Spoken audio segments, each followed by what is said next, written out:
Hello everyone, welcome back. Now we're going to have a look at an array list. And the best thing about an array list is that you can pass through different reference type objects, which we know a string is a reference type object, and then use different methods with that. So it's in the same format as always. So if we think of, you always have, let's say, when we're creating an array, we say int and then have the array like this and then a name. So with an array list, we say that it's an array list, then we use the diamond operator and then the name.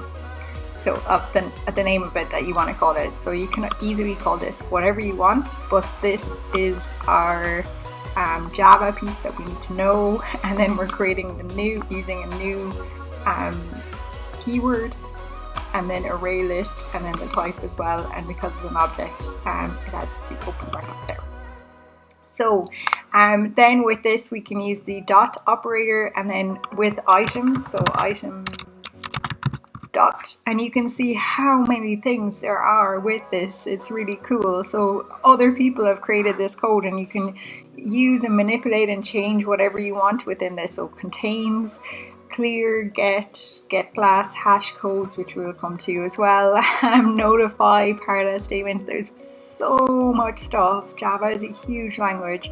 And then, or trim to size, that's another one. So, but for now we're just going to look at items.add. And then because it's a string, we're going to pass a string to it. It's hard coded, so it's already within the program itself. So I've just put in red and then yellow. And you can see here that we use a counter control. Now, we have used the word int counter in nearly all of the videos, but actually a lot of people use int I as another variable name within this. It's just shorter a lot of the time, so everything to keep it kind of very short and concise in a lot of ways. So we have int counter is equal to 0, counter is less than items.size. That is the exact same as arrays, regular arrays, because we always have one less than the size. Because if the size was declared in an array as 10, then the index goes from 0 to 9. And then also with the counter loop, we don't want to go to the actual size. It's always it's always one less, otherwise we go out of bounds, which we have a video on this, so it's in the description below. And then it counts through that. So it just prints it out on the screen with the string as the placeholder, %s, and then %n for a new line. Items.get is another one, and then you pass through the counter to it. So I just showed this up here. You can see it's just yellow and red, and I'm going to pause there and then write out more, and you can see what type of things that we can do with array lists. Okay, thanks. I'll see you in a minute. Hello again. So I've written out some of the code here. It's really important to know that the Java Application Programming Interface, the API, which is the set of entire packages within Java, has several predefined data structures. Now, arrays are also data structures, which we spoke about as well. There's an introduction video to data structures, which I will link below. We already spoke about the last in first out data structure as well. And these are predefined data structures are called collections. So an array list is part of these collections, and these are used to store multiple objects in the memory of the same type. That's really important. They have to be of the same type. And these classes, if you think of everything within computers, they have to be of the same type because they're going into a specific part of memory altogether. So it's very organized.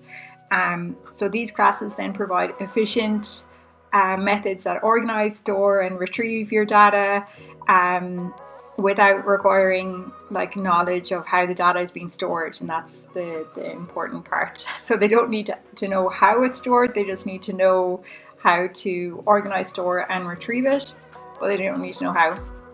and it reduces the application development time, and that is really important because it's improving performance, and that's one of the key principles of good software engineering and good software development as well. So you've used arrays to store sequences of objects. So we had the array initializer already, so we had the open curly bracket, a list of usually numbers because we used int a lot, and then you close curly bracket and then a semicolon. Or we also use the new keyword, and the new keyword executes at creates a new array at execution time, not at compile time. It's also important to know for later on, so keep that in mind. So arrays do not automatically change their size at execution time to accommodate additional elements, but the collection class ArrayList and then usually the placeholder is E, but we've got string written here, but normally the placeholder is actually E. But we're going to have string type here, and that is in the package java.util up here. And that provides a convenient way, then a solution if it wants to dynamically change its size to accommodate more elements. So that's why we have our ArrayList string here, and we've called it items, and then we use the new keyword, which in arrays it is during execution time, not at compile time. And then we have classes with this type of placeholder with the E, usually are stored with any type, and they're called generic classes. We'll come to that in a second. So Java has a very cool way to do stuff because we're using a reference type here called string. But if, for instance, we had an integer, and with the integer, so you can store a group of integers together and then use part of the so with the string you can use it's a reference type object, so you can use string dot, and then it uses a lot of the methods. But with an integer, they're primitive types, so you need to put them in a box. And in that box then it encapsulates them within the box. Well, that's a bad word to use, but it boxes them within an array list, and that array list then allows them to use certain capabilities. And then so it wraps it, that's a better wraps it in the box, and then you have to unwrap it, and then you can use things like add, clear, contains, get, index of, remove, size, and then we already looked at trim to size. So here we have our items.add, and we've got red and yellow.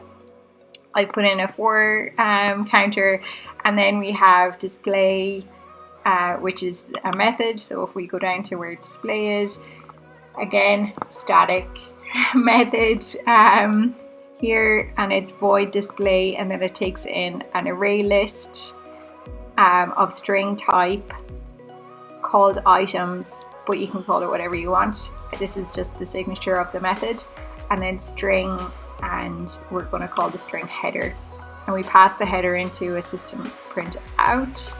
And then we have our enhanced for loop, and that also prints out whatever items are within that what it's called here. So whatever is passed through display, it prints it out on the screen, and then a new line.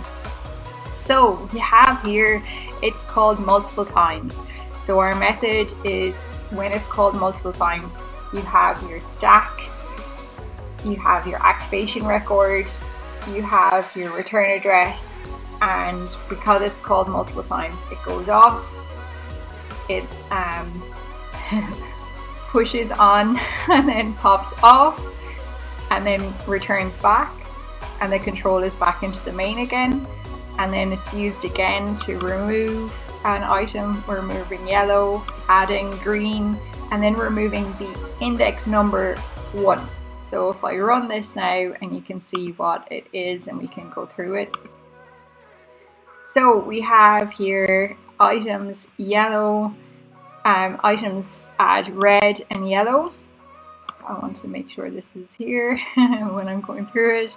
And then I have display items, so that's going to display my yellow and red already that's there.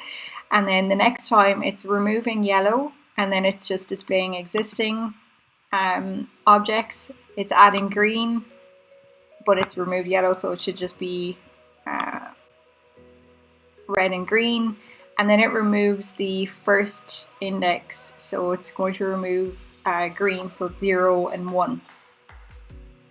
And that's it for today. So that's our array list type. And then we also have, I guess, to look at the trim to size, index of, and all those different things as well. And then with contains, you can have item.contains and then print out with the ternary operator, print out nothing or not, depending as well.